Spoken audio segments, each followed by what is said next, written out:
예, 오늘의 모닝 브리핑 시작하겠습니다. 미증시는 파월의 증언, CPI, 어닝 시즌 이런 걸 앞두고 있기 때문에 좀 신중한 그런 모습을 보였고요. 이런 가운데 주요 AI주가 강세를 보이고 또 애플이 시가총액 1위 복귀하면서 나스닥과 S&P 500은 사상 최고치 경신하는 그런 모습을 보였습니다. 한국 관련 지표는 MSCI 한국 지수는 1% 정도 빠졌는데 야간 선물은 약간 올랐거든요. 그래서 우리 증시는 이제 초반에 약간의 매수가 유입되는 그런 흐름으로 출발할 것 같다. 이 정도로 보면 될 것 같고요. 우리 증시는 어제 외국인 투자자들이 소형 업종을 매수하면서 중성주들이 더 강세를 보이는 그런 모습을 보였거든요. 그래서 이런 흐름이 이어지게 되는지 살펴보도록 하겠습니다.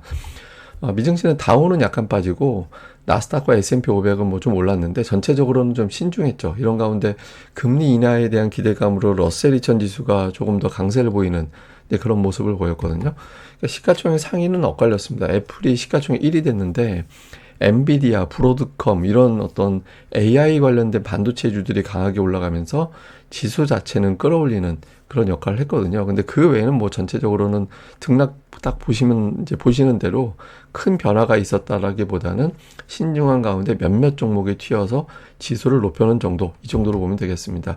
아무래도 이번 주에 중요한 일정이 있기 때문에 큰 방향을 잡기는 어려웠던 것 같습니다. 그러니까 파월의 의회 증언이 이제 예정되어 있는데 최근 지표, 특히 고용 지표에 대해서 어떻게 보고 있는지, 그리고 9월 인하 관련해서 어떤 발언이 나오는지를 좀 주목을 하고 있거든요. 뭐 9월에 금리 내릴 거야 이런 발언은 안 하겠지만 최근에 올라가고 있는 실업률에 대해서는 한마디 할 수밖에 없거든요. 그래서 여기에 대한 어떤 발언, 그다음에 또 중요한 CPI, 그러니까 소비자 물가 지수 나오게 되죠.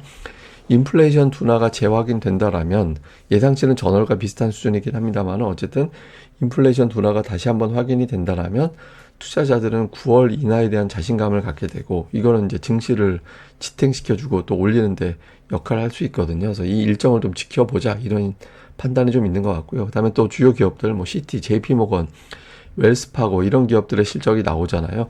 대체로 예상치를 상회하는 비율이 높기 때문에 미국 기업들은 이건 당연하다라고 보여지는데 다만 가이던스를 어떻게 제시할 거냐, 그러니까 향후 실적 전망치를 어떻게 제시할 거냐에 따라서 또 주가 등락은 또 다르게 나타나게 되거든요. 그래서 전체적으로 중요한 일정이기 때문에 좀 지켜보자 이런 분위기가 만들어졌고요. 이런 가운데 나스닥과 S&P 500이 올라갈 수 있었던 건 몇몇 종목들의 선전 때문이었습니다. 인텔이 오늘 6%, 그러니까 미국 반도체주 중에서 연간 30% 빠진 종목이잖아요. 그래서 인텔이 오늘 6% 올라갔고, 또 슈퍼마이크로 같은 경우가 한 6% 정도 올라갔고요. 또 퍼스트 솔라 같은 태양광 관련 종목들도 오늘 선전을 했거든요. 근데 오늘 특히 이제 반도체주들이 강했던 건 그 인텔에 대한 긍정적인 어떤 보고서, 그러니까 AI 개발하고 있다 인텔도 그런 걸 감안해 볼 때 주가 싸다. 그래서 강력 매수 의견이 나왔고요. 엔비디아 같은 경우는 뭐 UBS나 울프 리서치에서 목표 주가 150달러로 높이는 그런 보고서가 나왔거든요. 그래서 이런 어떤 보고서 영향으로 주요 반도체주들이 올라갔고 다만 이제 마이크론 테크놀로지만 빠졌어요. 예, 뭐 최근에 이제 생산 과잉에 대한 어떤 코멘트를 임원이 하는 바람에 그것 때문에 좀 부진했죠. 그러니까 근데 마이크론 테크놀로지를 제외한 대부분의 반도체주는 긍정적인 보고서가 나오면서 오늘 나스닥을 끌어올리는데 결정적인 역할을 했던 것 같습니다. 그리고 금리 관련해서는 뭐 오늘 뉴욕 연은 1년 기대 인플레이션이 나왔는데 지난달에 3.2%였거든요. 근데 이번 달에 3.0%. 그러니까 인플레이션에 대한 전망이 좀 낮아졌다라는 걸 보여주는 대목이죠. 근데 어쨌든 뭐 굉장히 비중이 있는 데이터는 아니기 때문에 뭐 국채 금리가 빠진다든가 올라간다든가 이런 변화는 없었고 또 금리 인하에 대한 어떤 확률도 여전히 75% 정도. 뭐 어제하고 오늘하고 별 차이가 없습니다. 그러니까 75% 정도라서 지금은 일단 금리는 내릴 것 같은데 좀 지켜보자. 혹시 또 발언이 어떻게 나오는지 지표가 어떻게 나오는지 그러니까 이런 분위기로 흘러가는 그런 상황이다. 이렇게 보면 될 것 같습니다. 그리고 어닝 시즌에 대한 전망들이 여기저기서 나오고 있는데 뭐 증권사별로 보면 시티에서는 최근에 실적 전망 상향이 하향보다 많아지고 있다. 다만 이제 높은 밸류가 좀 부담이 돼서 뭐 약간 중립에 가까운 그런 의견을 제시를 했고요. JP모건 같은 경우는 좀 장기 평균보다 지금 밸류가 높은 수준이라서 가격 부담은 좀 있는 것 같아. 이런 어떤 언급을 했고 반면에 이제 오펜하이머에서는 실적이 좋고 경제가 견조하기 때문에 증시 더 올라갈 거다. 그러면서 이제 연말의 목표 지수를 5,900포인트까지 상향 조정을 했고요. 그리고 골드만삭스에서는 메가캡과 기업 일반 그 외 기업들 S&P 500의 일반 기업들의 실적 격차가 줄어들 거다. 그러면서 이제 증가율이 점차 매각갭은 상승률이 좀 떨어질 거고, 반면에 이제 그 외 기업들의 실적은 6%, 11%, 9%로 조금씩 이제 늘어나거나 늘어나는 상태에서 유지가 될 거기 때문에 매각캡보다 다른 종목을 좀 봐야 되지 않나, 이런 취지의 이제 그런 분석을 제시를 했습니다. 그러니까 실제로 지금 보면 어닝 시즌 기대치는 되게 높아요. 그러니까 이번 분기 8.8% 예상하고 있고, 그 다음에 8%대, 그 다음 이후에는 10%대 이상, 15% 이상의 실적 전망치를 제시하고 있거든요. 그래서 시장이 쉽게 밀리진 않는, 예, 그런 이유로 이제 이런 어떤 실적에 대한 전망, 높은 전망, 뭐 이런 것들을 또 투자들은 생각을 하고 있는 것 같습니다. 다만 이제 일부에서는 좀 조정론도 제기하고 있거든요.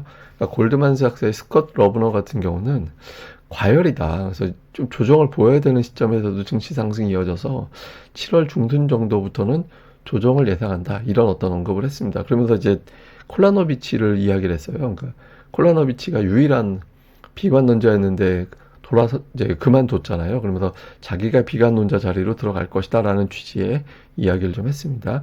그리고 이제 웰스파고 같은 경우는 알파벳이 실적 발표되고 나면 주가 상승 동력으로 작동하기는 쉽지는 않을 것 같다. 그런데 이제 대형주 조정론, 그러니까 조정론이라기보다는 좀 신중론 이렇게 이제 표현을 했고, 그다음에 울프 리서치에서는 최근에 금융주 강했잖아요. 근데 JP 모건에 대해서 높은 밸류에 부담이 있다. 그러면서 이제 기존에 매수해서 보유로 투자 의견을 하향을 했습니다. 근데 어쨌든 전체적으로는 워낙 큰 이벤트들이 좀 일정이 줄줄이 이어지고 있기 때문에 좀 신중한 가운데 그냥 반도체가 시장을 끌어올린 하루였다. 이 정도로 보면 될 것 같습니다. 자, 우리 증시는 어제 좀 특이한 게 양시장 대중소 이렇게 놓고 보면 코스피 대형주만 빠지고 중형주, 소형주, 그다음에 코스닥은 다 올라가는 그런 모습을 보였습니다. 근데 이건 이제 당연한 것 같아요. 제가 이제 주말 전망대 시간에 외국인들 선물 매수 여력이 아주 큰 편은 아니라서, 물론 이제 더 살 수는 있는데 이제 여력이 큰 편은 아니라서 조금 아꼈을 것 같다. 이렇게 되면 이제 대형주들은 좀 변동성이 나올 것 같아서 전체적으로는 대형주는 좀 신중해질 가능성이 있다라는 말씀을 드렸잖아요. 근데 이제 반면에 이제 중성주는 되게 강했죠. 근데 어제 외국인 투자들이 530억 원, 예, 이제 코스피의 소형업종 지수를 대규모로, 코스닥의 소형주를 되게 많이 매수하는 그런 모습을 좀 보였거든요. 그래서 이제 좀 지수가 올라가는데 결정적인 역할을 했죠. 근데 이게 보시다시피 외국인들 연속적인 매수는 잘 안 해요. 예, 그러니까 뭐 매도 한 번 이렇게 지난번에도 매수가 들어왔는데 연속적인 매수가 붙지는 않았거든요. 그러니까 근본적으로 소형업종 지수는 개인 투자자들이 사야 올라가잖아요. 그러니까 예탁금이 늘어나고 그 예탁금을 바탕으로 개인들이 연속적으로 쭉쭉 힘있게 밀어 올려야 되는데, 개인들이 매수하긴 하지만 예탁금이 늘어나지 않았기 때문에 그동안에 이제 좀 고전을 했거든요.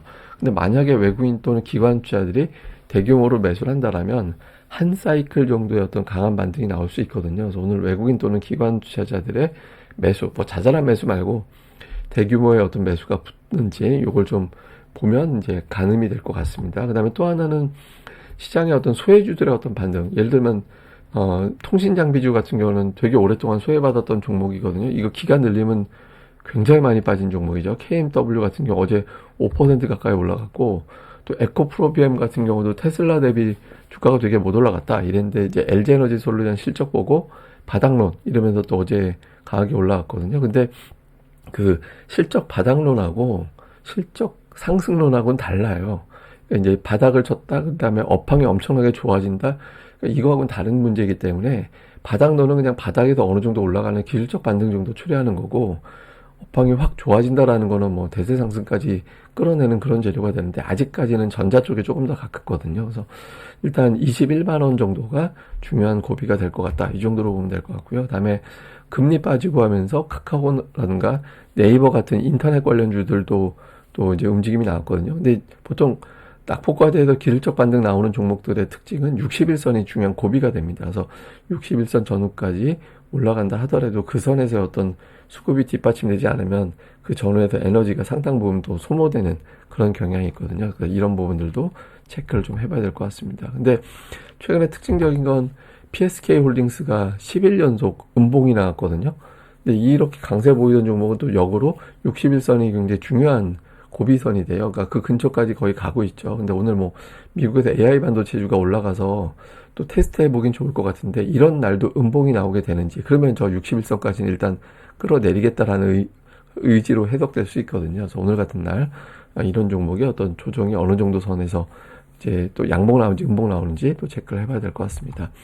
자, 시장을 좀 정리해 보면 외국인들 매수 유입은 되는데 삼성전자에 거의 집중돼서 전체 매수의 한 80% 정도 집중되고 있거든요. 근데 시장이 진짜 강해질 때는 보통 이렇게 되지 않고 전체 매수는 강하게 유입되되 삼성전자에 대한 집중도는 50%에서 60% 정도 나머지 쪽으로 분산되고 제가 늘 말씀드리지만 전기전자, 자동차, 철강, 화학, 금융 중에서 3개, 4개 정도가 플러스 나는 장 이게 정말 강한 장이고 그 외에는 그냥 종목장으로 봐야 되거든요. 아직까지는 약간 종목장에 가까운 그런 모습을 보이고 있고 그다음에 2차전지주가 과연 어느 쪽에 힘이 실릴 거냐 실적 바닥론 성장은 아직 이건 61선 전후에서의 어떤 돌파 여부로 가늠을 해보면 된다 이렇게 보면 될 것 같고요. 그 다음에 이제 엔비디아 등 오늘 AI주들이 강세를 보였는데 이게 이제 반짝하고 그러니까 이게 초반에는 좀 반응을 하겠죠. 근데 음봉으로 나오냐 양봉으로 나오느냐 여기에 따라서 엔비디아도 돌아서는군 그래서 우리도 돌아서야지 이렇게 갈 거냐 아니면 그냥 기술적 반등이나 아직은 잘 몰라 이렇게 되면서 오히려 매도 기회 이렇게 작동을 하는지 이것도 시황상 되게 중요한 겁니다. 그래서 좀 봐야 될 것 같습니다. 그리고 특히 이제 그동안에 되게 부진했던 소형업종 지수가 연속적으로 올라갈 수 있을 거냐 이게 되게 중요하거든요. 이게 차트 보면서 좀 설명을 드려야 될 것 같은데 코스닥 지수는 지난번 830 넘는 게 되게 다행이었어요. 왜냐면 저 구간에서 이탈하게 되면 신용 물량이 저는 터졌을 것으로 봤거든요. 근데 다행히 이제 이 위로 올라가서 큰 신용 물량 털지 않고 이제 올라가게 됐다라는 점은 다행이고 어제 같은 경우는 하루에 이동평균선 3개를 돌파하면서 그러니까 850과 860을 돌파하게 되면 소형주 쪽에 매수가 유입될 수 있다.